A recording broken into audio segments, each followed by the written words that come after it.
Di ba sinabi ko naman sa'yo, ayaw na ayaw kong pumunta dito. Malapit ng eleksyon. Paano kung may makakita na magkasama tayo? Baka maapektuhan yung pagtakbo ko. Please naman, hindi naman ako lalapit sa'yo kung wala akong kailangan. Sige na, please. Please, may sakit yung anak natin. Please naman. Ano? Hindi ko anak yan. Ano ba, Erica? Ginugulo mo ako. Magpapili na ako.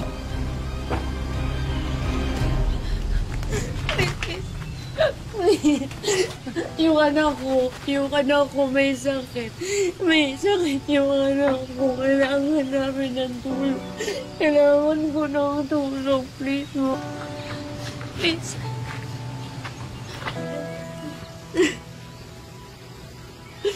Talaga, Vice? Pamilyado kayong tao? Sana inisip mo yun bago mo binuntis ang anak ko, di ba? Vice, hindi ka naman namin ginugulo eh. Hindi ka naman namin, di ba, inubliga? Ha? Eh, wala kang karapatan. Tulakan ng anak ko at apo ko. Kaya na ba kami humingi ng tulong sa'yo? Di ba ngayon lang? Ha?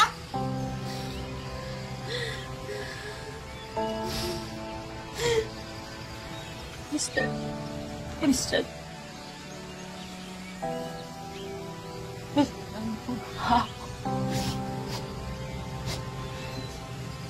Wala na akong ibang mananap. Guys,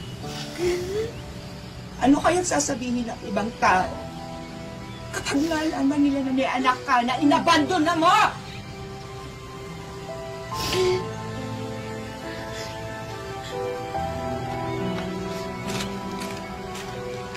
Ito, 2,000.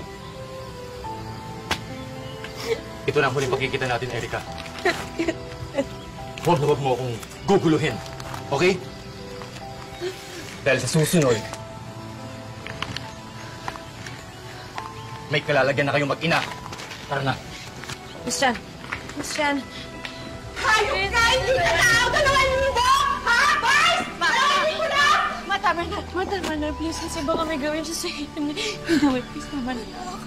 Sana abot ang 2,000. Kailangan ipasok sa hospital natin si Noel. Saan natin dadalhin yan, ano? Ay, mama.